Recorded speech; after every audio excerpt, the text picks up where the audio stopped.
si Dedi mikir atuh anjing si Dedi loba keneh masyarakat Jawa Barat anu susah sok bantuan ku sia ulah ki carana lamun sia karunya ka rakyat bantuan tuh rakyat Jawa Barat loba keneh mikir atuh anjing. Lu miskin itu karena lu arogan, lu goblok, lu pemales, udah nggak ada lagi yang lain. Gua nggak peduli mau bapak lu miskin, emak lu miskin. Kalau lu nya miskin, itu lu antara arogan, goblok, atau pemales. Udah lu tinggal pilih atau kombinasi tiga-tiganya. Ada seorang bocah yang tolol, yang goblok. Saya katakan tolol dan goblok ini dalam pengertian dia min qillatil adab. Tidak memiliki adab, mengatakan KDM tolol, goblok, bukan tolol ya, goblok sia anjing. Kurang lebih begitu ya. Coba kita simak dulu nih. Ini nggak tahu didikan siapa lagi ya. Silakan. Si Dedi loba keneh masyarakat Jawa Barat anu susah sok bantuan ku sia ulah ki carana lamun sia karunya ka rakyat bantuan tuh rakyat Jawa Barat loba keneh mikir atuh anjing goblok terbuka karunya ka masyarakat Jawa Barat anu susah inti nama mikir geus kolot meureun sia na YouTube dong heueuh bantuan masyarakat nu susah nu kekurangan tapi na sia teu mikir atuh goblok.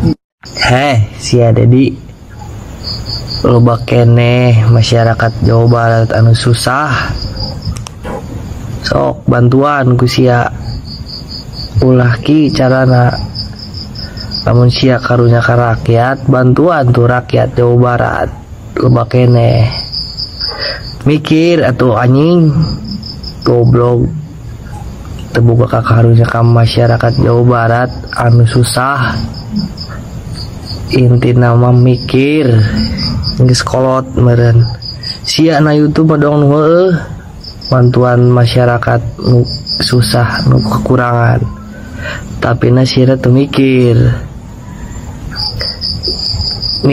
atuh goblok. Lu miskin itu karena lu arogan, lu goblok, lu pemales, udah nggak ada lagi yang lain. Gua nggak peduli mau bapak lu miskin, emak lu miskin. Kalau lu nya miskin, itu lu antara arogan, goblok, atau pemales. Udah lu tinggal pilih atau kombinasi tiga-tiganya. Pemalas maksudnya apa? Oh tapi gue kerja keras bang, gue dari pagi sampai malam kerjanya. Gue itu kerja dari pagi sampai malam. Abis itu gue cari lagi ide yang bisa bikin duit itu apa. Lu di satu pekerjaan lu jadi tukang sampah gitu kan, ngais sampah. Lu bilang lu kerja keras, enggak. Lu harus mikir lu harusnya ngapain. Itu lu bisa jadi pekerja keras tapi pemalas gitu loh. Lu kerja keras ya, kerja keras fisiknya kerja keras tapi lu malas mikir gua harus ngapain. Apa mindset yang harus gua ubah? Apa ilmu yang harus gua masukin? Apa yang dia tahu yang gua nggak tahu? Lu sombong di situ. Karena orang miskin itu biasa orang paling arogan. Oh gua butuh bansos karena keluarga gua banyak. Goblok lu. Kalau lu bener-bener dalam hati lu ngomong, gua itu sungguh-sungguh gua pengen jadi kaya, gua percaya dunia ini akan kasih kekayaan ke lu. Tapi hati lu aja nggak sungguh-sungguh, dunia aja nggak lihat hati lu. Gua tahu ya, lu yang nonton ini tuh manusia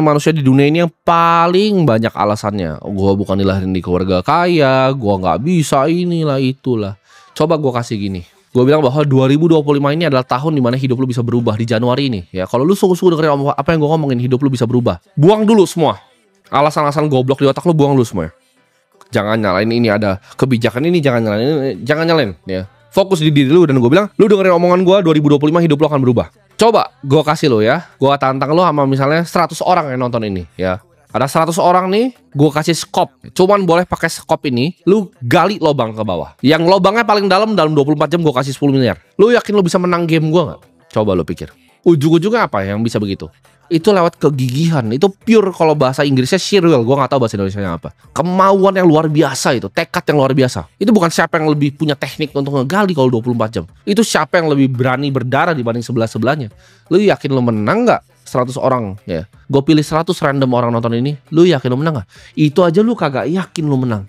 Gimana lu mau sukses di hidup ini? Itu bisnis, pekerjaan ya, financial market itu jauh lebih susah dari gali lubang 24 jam itu. Lu gimana mau sukses Nggak bisa jawabannya. Lu aja nggak pede dengan begitu. Kalau gue bilang sekarang, 2025 lu pas sukses, tapi kompetisinya ratusan ribu orang yang nonton ini. Sama persis kayak gali lubang itu. Lu mau do whatever it takes nggak untuk keluar dari neraka itu? Karena semua lu itu di neraka yang tadi, yang dipandang rendah oleh orang tua lu sendiri, oleh mertua lu, oleh istri lu. Nanti anak lu bahkan nggak bangga punya bapak kayak lu. Bayangin coba hidup kayak gitu. Apalagi lebih baik mati. Gue gak mau main sama orang miskin. Dulu pas gue miskin, orang kaya gak ada yang mau main sama gue. Tapi sekarang gue paham, oh kenapa mereka gak mau main sama gue? Ya karena itu, miskin tuh tes kompetensi. Kalau lu bukan manusia yang kaya, lu gak lulus nih standar tes kompetensi. Menurut gue ya, batasnya adalah kekayaan. Bahkan bukan intelektual. Karena orang yang menurut dia intelektual tapi gak punya duit, itu orang goblok pasti. Karena semua masalah di dunia ini, semua yang lu pernah inginkan itu bisa diselesaikan pakai namanya Tamparan dari Timothy Ronald untuk anak muda. lu memang pengen hidup lu di situ. Lu kalau lihat nyokap lu yang masih ngantri gas, lu lihat bapak lu tuh kerja begitu dan lu susah cari kerja. Lu berarti nyaman di situ. Lu cuman lanjut aja nonton terus konten-konten gak berguna gitu kan. Lu main game terus lu nyaman bos hidup kayak gitu. Gua di saat susah, saat gua makan aja Indomie telur bagi dua, itu yang gua pikirin apa setiap harinya? Gua nggak bisa tidur.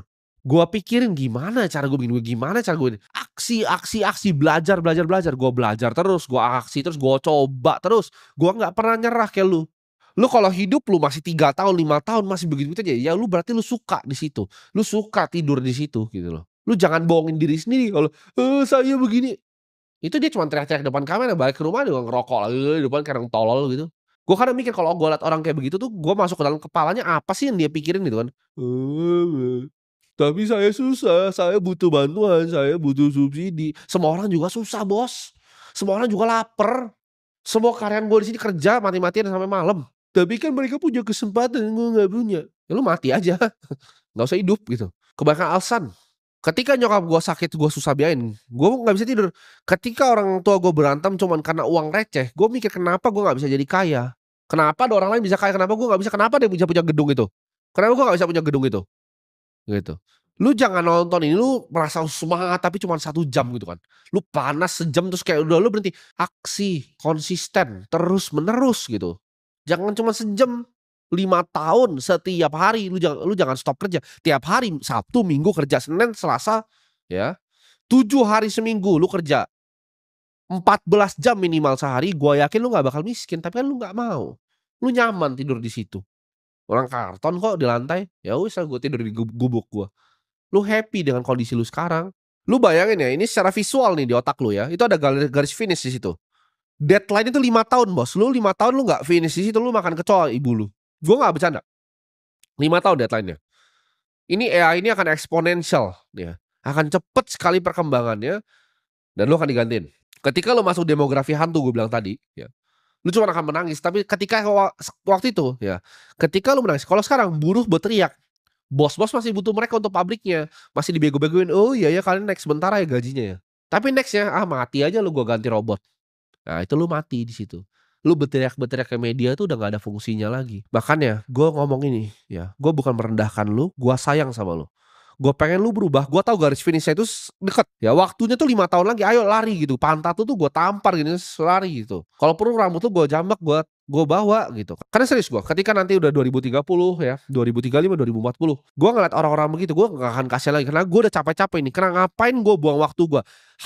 Harta paling berharga di hidup gue itu bukan uang gue, tapi waktu gue. Waktu gue tuh mahal, gak bisa diambil lagi. Gue buang waktu gue ya, berbusa mulut gue ngomongin begini ke lu, biar lu bangun. Kalau lu gak mau bangun, lu masih mau biarin diri lu. Lu gak sayang sama keluarga lu gak sayang bahkan sama diri lu sendiri, ya udah gue gak bisa bantu lu lagi. Dan gue akan biarin gitu. Ketika lu nanti minta tolong gak mau makan kecoa, gue biarin ya. Sekarang gue tolongin lu dengan edukasi. Tapi lu kalau gak mau dengerin gue, dulu lu ketawain gue kan, oh dia main sekte-sektean. Lu lihat nanti yang datang ke tempat sekte-sektean yang lu bilang itu 2030 mereka jadi orang kayak gimana nanti. Ketika lu udah megang mata uang yang gak berguna ya, kita semua udah pegang bitcoinnya banyak, kita ketawain lu nanti makan kecoa di situ. Sekte-sektean. Memang gitu kan, biar orang miskin sama arogan tuh biar hilang aja dari muka bumi ini gitu. Lu harus paham yang gue ngomong. Sekarang lu bisa berteriak ke media karena lu masih dibutuhin, lu masih budak yang dibutuhin waktu dan tenaganya. Tapi ini pertama kali dalam sejarah manusia teknologi itu cukup canggih untuk menggantikan budak. Premisnya itu, teknologi itu cukup canggih untuk menggantikan budak. Jadi lu jangan harap nanti ada hak manusia lu, ada hak lu ngapa-ngapain. Tidak ada hak lu tidak punya hak kan lu tidak berguna nanti ke depannya. Jadi sampai jumpa di 2030 ya. Lu kalau mau berubah, Oke, itu dia teman-teman. Jadi ini menandakan bahwa ada sesuatu yang mesti dibenahi dari anak-anak yang ada di Jawa Barat. Sialnya, ini orang-orang banyak yang protes ketika Kang Deddy Mulyadi memiliki program barak militer. Padahal program barak militer itu adalah sebuah upaya untuk meningkatkan mentalitas anak-anak bangsa. Karena tidak bisa nih anak-anak gigi sekarang hanya menyalahkan pemerintah saja. Coba kita berhitung di sini ya. Kalaulah seumpama ada 3 lah katakannya ruang untuk penampung lapangan pekerjaan atau dia menjadi lapangan pekerjaan untuk menampung orang-orang yang ingin bekerja. Dari 3 perusahaan ini masing-masing menampung 1.000 orang. Sementara populasi tiap tahun itu nambahnya 4.000. Coba bayangkan di tempat itu. Sebagus-bagus apapun pemerintah, kalau masyarakatnya masih hanya ingin bekerja saja infoloker, itu tidak akan bisa. Maka dibutuhkan ekonomi kreatif dalam hal ini. Itu kalau si bocil itu berbicara bahwa masih banyak yang nganggur dan miskin dan semacamnya. Apatah lagi kalau si bocil itu, seorang anak itu mengatakan demikian kepada Kang Deddy Mulyadi, tidak ada itikat baik untuk bekerja. Ini tololnya kuadrat. Anak-anak masih muda, jangan pikirkan macam-macam kecuali fokus pada value diri. Value diri itu yang akan mengangkat derajat seseorang ke derajat tertentu. Oleh karena itu, saya sampaikan di sini kepada siapapun Anda yang menyimak ini, janganlah terbiasa untuk menyalahkan pemerintah. Kalau Anda mengatakan bahwa KDM itu adalah seorang konten kreator, gubernur konten dan semacamnya, kenapa Anda tidak konten saja? Gitu ya, sama-sama manusia, sama-sama makan nasi. Kamu hanya melihat bahwa KDM eksis di media sosial, tetapi kamu tidak tahu bagaimana perjuangan KDM dari nol. Justru harusnya ketika kamu melihat seseorang yang tampil di media sosial, kamu harus cari tahu apa yang dia lakukan di masa lalu. Kamu tongkrong-tongkrong sambil numpang wifi-an, rokok juga minta, terus protes ya. Kamu wifi-nya numpang nih buat protes ke orang, goblok namanya. Ya. Jadi jangan jadi pribadi yang seperti itu, dan yang demikian itu tidak akan mengubah nasibmu. Saya saksikannya banyak orang sukses di media sosial yang dapat saya akses itu tidak ada satupun orang yang ngeluh. Orangnya itu tukang ngeluh. Setiap hari dia berpikir bagaimana caranya showing up, showing up, showing up. Apa yang dia mesti lakukan hari ini, apa yang dia mesti lakukan besok, dan seterusnya dan seterusnya. Selalu dia berpikir bagaimana dirinya bisa berkembang. Tidak selalu menyalahkan, oh kesalahan ini, kesalahan itu, lo goblok, pemimpin goblok, pemerintah goblok. It's okay. Katakan dalam sebuah tatanan pemerintah banyak, ini terlepas dari KDM ya, ada yang goblok ada yang bobrok ada, sistem yang bobrok ya banyak. Mungkin begitu, secara kemungkinan begitu, tetapi Anda tidak bisa hanya bergantung pada sistem yang Anda tidak dapat percayai. Ketika Anda tidak percaya terhadap satu sistem, maka Anda harus menjadi pribadi yang tumbuh secara mandiri. Bukan malah menggoblok-goblokan ini, bukan malah menggoblok-goblokan. Ya, itu tidak akan membuat Anda berkembang sebagai manusia. Itu pentingnya kesadaran moral sebagai pribadi harus ditumbuhkan, harus ditingkatkan agar apa? Tidak menjadi pecundang. Apalagi khusus yang muda-muda nih, malah mengatakan KDM ini terlepas siapapun pemerintahnya. Oke lah, bukan KDM, siapapun. Tidak boleh menjadi pribadi yang kemudian tukang protes, hanya mengeluh saja lalu menolol-nololkan, kan goblok juga. Gitu loh. Ya. Jadi itu teman-teman hal-hal yang harus diperhatikan ya. Jangan sampai menjadi seseorang yang seolah-olah dirinya sangat penting sehingga harus diperhitungkan. Sementara kamu sendiri tidak memiliki value. Oh, alasannya modal itu kan. Sekarang coba kamu katakan ada 100 juta di rekeningmu. Apa yang akan kamu lakukan untuk mempertahankan? Bukan sekadar mempertahankan uang itu, tetapi menjumlah nilainya. Kamu juga tidak bisa kan? Dasarnya memang pemalas. Malas, miskin, goblok, gak mau mikir. Itu problem kebanyakan orang kita sepertinya ya. Ya silakan Anda mengatakan KDM konten. Pertanyaannya, kenapa kamu nggak konten? Kenapa kamu cuma bisa protes? Kenapa kamu cuma bisa minta-minta? Memang dasarnya apa wataknya orang-orang kita itu? Kayaknya pengennya dikasih tanpa bekerja keras. Kalau mau dikasih pekerjaan nggak mau bayaran dikit, tapi kerjanya nggak mau banyak juga. Kan ini tolol. Survive mode. Jadi ketika tahu sistemnya tidak memungkinkan nih untuk saya showing up, ya udah kamu buat sistem sendiri, kamu jualan kek, kamu konten kek, kamu berbuat apa saja yang bisa membuat kamu memiliki value, memiliki nilai. Apa nilai itu? Ya dari fundamental, kamu makan nggak minta ke orang, kamu nggak merepotkan orang lain, dimulai dari situ dulu.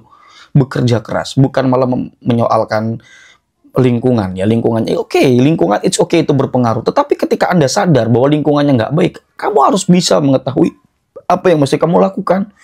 Bukan malah kamu menyerahkan diri kamu ke orang-orang sekitar sehingga kamu harus mengikuti arus kebanyakan orang di sekitar kamu yang tidak mengajak kamu berkembang. Ini sama sekali ketololan-ketololan yang harus ditinggalkan, dan jika kamu tidak dapat menyadari dan kamu hanya bisa marah-marah ke orang, marah-marah ke keluarga, marah-marah ke lingkungan, bahkan pemerintah kamu salahkan. Terlepas dari banyak sistem yang bobrok, katakan begitu, banyak oknum-oknum pemerintah yang goblok, kita katakan begitu. Tetapi Anda tidak akan bisa berubah. Keadaan-keadaan seperti itu tidak akan mengubah Anda. Sekalipun pemerintah bagi uang 1 triliun dana hibah kepada dibagikan ke semua warga, kamu gak akan keluar dari kemiskinan. Kamu dapat 1 juta, mungkin sehari akan habis. Tapi kalau kamu punya skill, punya value, kamu mengupgrade diri, kamu sibuk bagaimana caranya diri kamu berkembang. Walaupun kamu gak dapat bantuan 1 juta, kamu bisa melipat gandakan uang yang kamu punya receh. Kamu akan jauh lebih besar, akan mendapatkan uang yang lebih daripada itu. Itu saja barangkali teman-teman hal-hal yang dapat saya sampaikan, kurang lebihnya saya mohon maaf. Hadanallahu wa iyyakum ajma'in wallahu huwal muwaffiq ila aqwamit thoriqin. Wassalamualaikum warahmatullahi wabarakatuh.